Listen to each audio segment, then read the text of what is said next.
You also have your own podcast, which is you're the first guest we've ever had on that has their own show.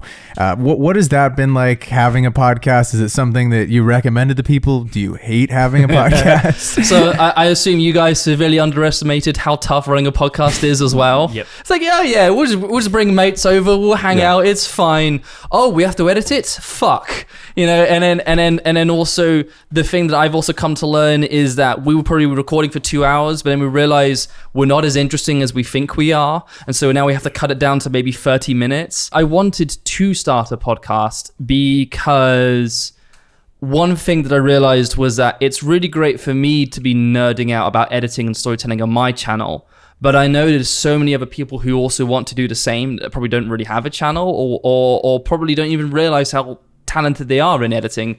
Let's celebrate that. And so I started the editing podcast for them to celebrate other editors and other storytellers, and for me to also learn, because I got to admit, I had doing editing education on my channel and I kind of ran out of knowledge. I ran out and I was like, I don't know what to make videos on anymore. And so admittedly, I then started the channel so I could then start learning again myself. Essentially, my new plan then became bringing in a new mentor every week, letting them teach me something that's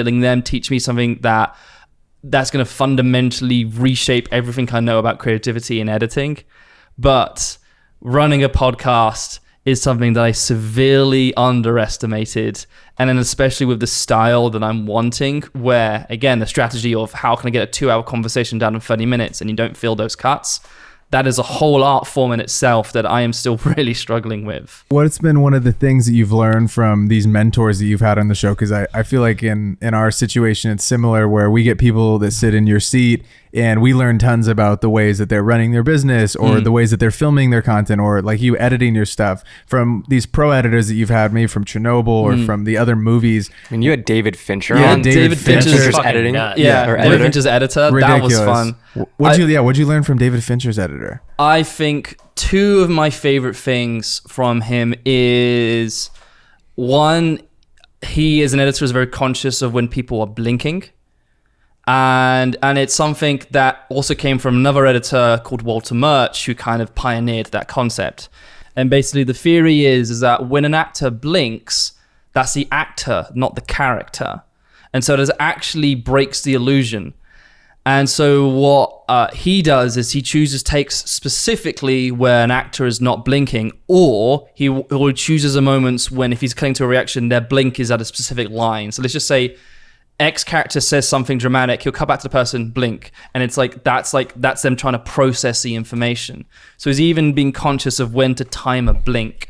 And if there's a take that someone has that's really good, and this is from another editor that taught me this one, who edited Andor, who also edited Chernobyl as well, what he also does is that if someone blinks and he also feels like it breaks the illusion, he motion tracks a still of those person's eyes of the frame just before, and then motion tracks it on so he completely hides the blink.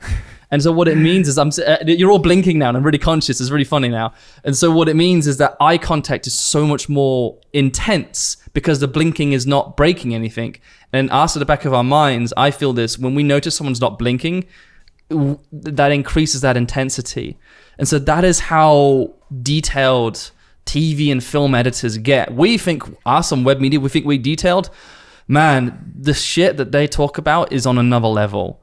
But one of my favorite ones is with David Fincher was with vertical editing that he described, where I initially was calling it contrast editing, where one shot's quiet and then the next shot's really loud.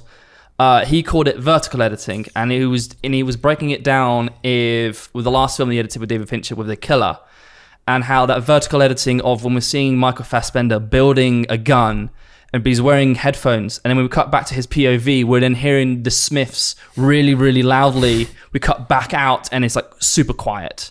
And he was using that to help build this really tense anticipation to when he's getting prepared to fire.